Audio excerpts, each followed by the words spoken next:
ધારી નગરપાલિકાની નિષ્ક્રિયતા સામે કોંગ્રેસ ખફા.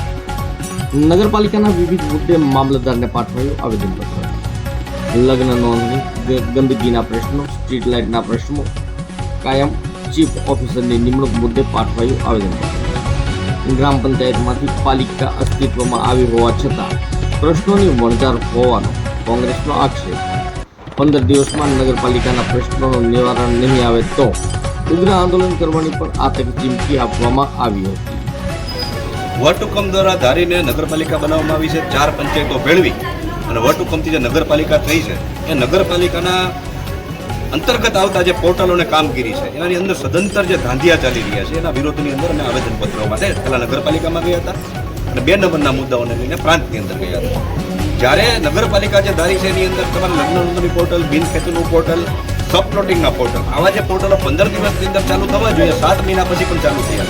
કાયમી ચીફ ઓફિસરની માંગણી છે. ચીફ ઓફિસર સાહેબ અઠવાડિયામાં 2 વખત આવે છે. કાયમી ચીફ ઓફિસર મળે તેવી માંગણી છે. સફાઈને લઈને ડમ્પિંગ યાર્ડનો અમારો મુદ્દો છે. લાઇટનો લઈને અમારો પ્રશ્ન છે કે ભાઈ નવી જ્યાં સુધી પોલવાળી જે આખી લાઇટ ન આવે ત્યાં સુધી જે લેમ્પો છે એ ચાલુ કરાવી અને સમગ્ર ગામની અંદર અજવાળા કરવામાં આવે. પણ એક અમે ચીમકી આપેલી હતી, ત્યારબાદ થોડીક કામગીરી અને લગ્ન નોંધણીનું એક પોર્ટલ ચાલુ અત્યારે કર્યું છે, બાકી તમામ પોર્ટલો બંધ છે.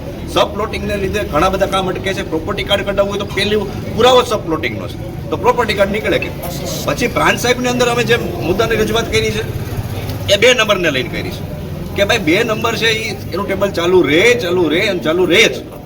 કેમ કે જ્યારે તમે સિટી સર્વે કરો છો 2002 અને 2001 ની અંદર અહીંયા થયો છે, એની કામગીરી આગળ વધી નથી. જેનો પ્રોપર્ટી કાર્ડ નંબર, એના પ્રોપર્ટી કાર્ડ તમે નંબર આપો, બાકીનાનું 2 નંબરનું ટેબલ બંધ ન જ કરી શકાય. બહુ તાકાતથી કહું છું, બહુ જવાબદારીપૂર્વક કહું છું.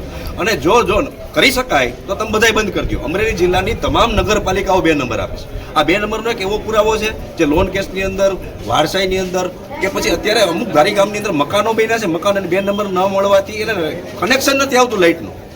છોકરાઓને ફી માટે લોન લેવી છે તો એ 2 નંબરની લોન નથી લેવાતી. એટલે 2 નંબરનો પુરાવો બહુ અગત્યનો પુરાવો છે ને, એને બંધ ન કરી શકાય. ક્યાંય બંધ નથી તો ધારીમાં જ શું કામ આવો અન્યાય અમારી સાથે શું કામ, એવી રજૂઆત કરવા માટે અમે પ્રાંત કચેરી આવ્યા છે અને અલ્ટિમેટમ આપ્યું છે. ધારી પોલીસ દ્વારા ધરણાનો અમારો કાર્યક્રમ હતો, એને નેગેટિવ અભિપ્રાય આપ્યો છે કે ભાઈ કાયદો અને વ્યવસ્થા ખોરવાઈ જાય છે અને અમને ગુંડા તત્વોમાં ગણીને અમને આપેલી નથી. પ્રાંત સાહેબને અમે રજૂઆત કરીએ છીએ, સાહેબ ગાંધી ચિંધ્યા માર્ગે અમને આંદોલન કરતા આવડે છે. 15 દિવસની અંદર નહીં થાય તો અમે આંદોલન ઉપર ઉતરીશું અને પોલીસ કેસ કરશે અમારી ઉપર કે જેલમાં પૂરશે તો એ અમારી તૈયારી છે.